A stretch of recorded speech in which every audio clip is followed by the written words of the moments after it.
कशाला सांगायचं, आपण केलं आणि विसरायचं. मी माझ्या संदर्भामध्ये बोलत असताना, पाटील साहेब,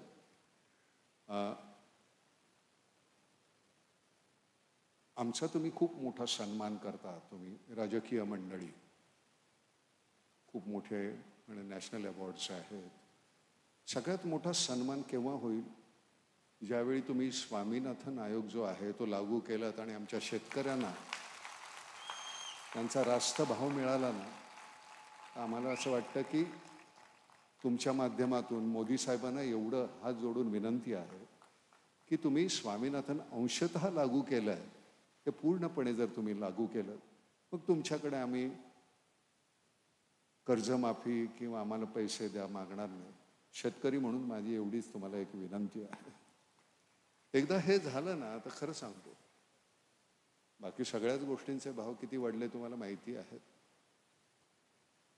तर त्यामुळे फडणवीस साहेब आले का? अरे वा वा वा वा.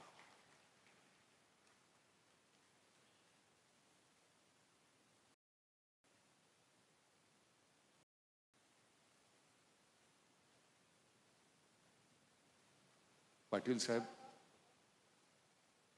फडणवीस साहेब बारीक झाले नाही का थोडे? नाही, हां, देवेंद्र मस्करी नाही, हा खूप बारीक झाले. बरं, मी भाषण नंतर करतो, तुला आधी बोलायला लावतो. त्याचं कारण तुम्ही कामाची माणसं आहेत, तुम्हाला जायचं असतं.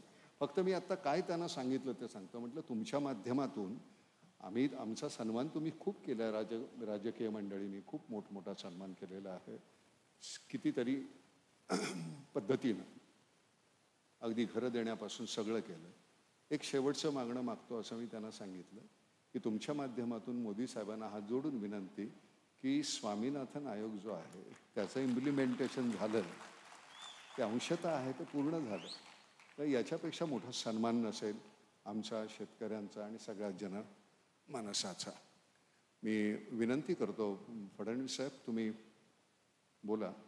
कारण मी कधी, मला फडणवीस साहेब असं बोलताच येत नाही. मी त्यांना देवेंद्र, अरे तू, अशी बोलण्याची सवय आहे. येईल.